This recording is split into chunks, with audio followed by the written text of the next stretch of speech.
नमस्कार, नम्रताज रेसिपीमध्ये आपले खूप खूप स्वागत। आज आपण सकाळच्या नाश्त्यासाठी अगदी सोपा, चविष्ट, पौष्टिक, शिवाय ग्लुटन फ्री आणि प्रोटीनयुक्त नाश्त्याचा प्रकार म्हणजे पोहा चीज कटलेट पाहणार आहोत।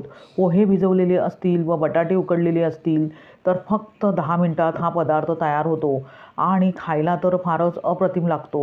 अगदी नवशिकेही सहजरित्या बनवू शकतील इतकी सोपी रेसिपी मी इथे तुम्हासोबत शेअर केली आहे, तेव्हा व्हिडिओ पूर्णपणे पहा। चला तर मग जास्त वेळ न घालवता आता आपण रेसिपीला सुरुवात करूया। प्रथम आपण पोहा चीज कटलेट बनवण्यासाठी इथे साहित्य पाहूया। इथे मी जाडे पोहे 2 ते 3 पाण्याने स्वच्छ धुवून त्यातील पाणी काढून घेतले आहे। 10 मिनिटे मी हे पोहे भिजत ठेवले आहेत।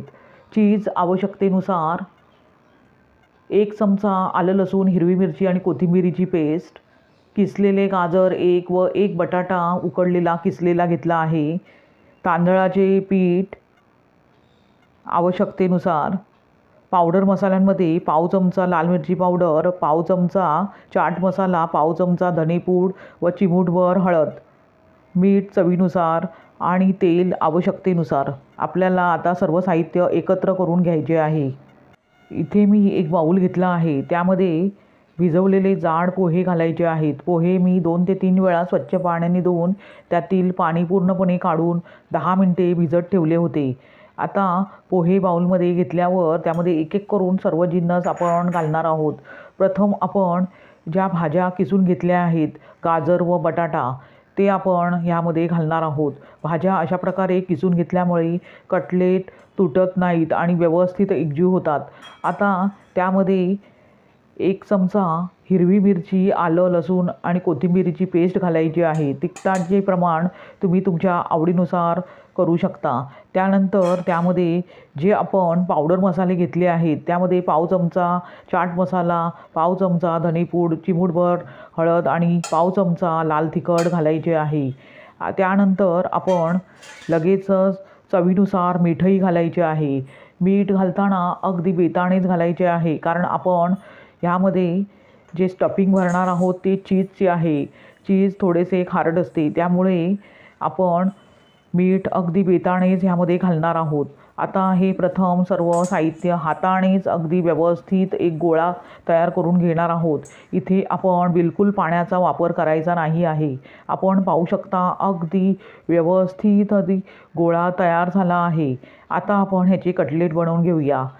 त्यासाठी मिश्रणाचा छोटासा गोळा घेऊन आपण हातावर व्यवस्थित गोळा करून त्याला मोदकाप्रमाणे वाटीचा आकार द्यायचा आहे।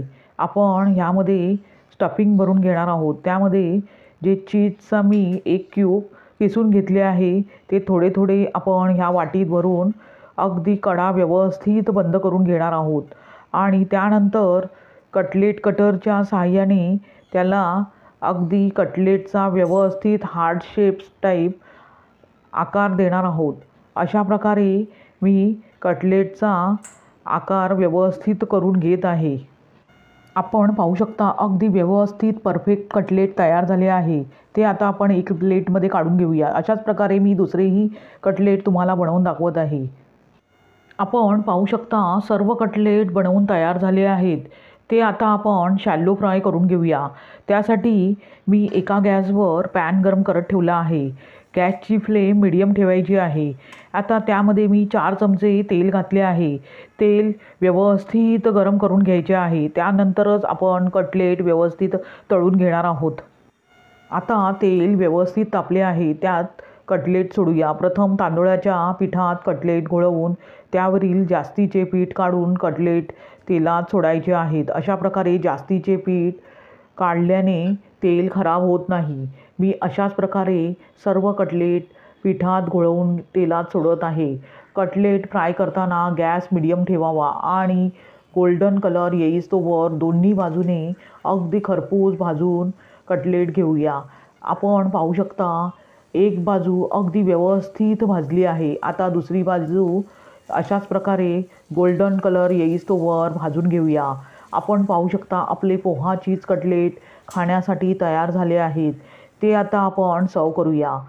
अशा प्रकारे तयार झाले प्रोटीनयुक्त चविष्ट पौष्टिक असे पोहा चीज कटलेट.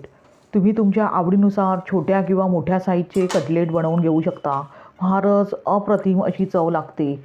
तुम्ही अशा प्रकारे पोहा चीज कटलेट बनवून पहा आणि त्याचा आस्वाद घ्या.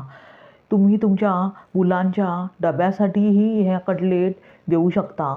सॉसशिवायही हे कटलेट फारच चविष्ट लागतात. शिवाय ग्लुटन फ्री व प्रोटीनयुक्त आहेत. तुम्हाला ही रेसिपी कशी वाटली ते कमेंट करून सांगा आणि मुख्य म्हणजे नम्रताज रेसिपीला सबस्क्राईब करा. अगदी निःशुल्क आहे. लाईक करा, आपल्या मित्रमैत्रिणींना शेअर करा. पुन्हा भेटूया अशाच चविष्ट पौष्टिक आणि प्रोटीनयुक्त रेसिपीसह. धन्यवाद. श्री स्वामी समर्थ.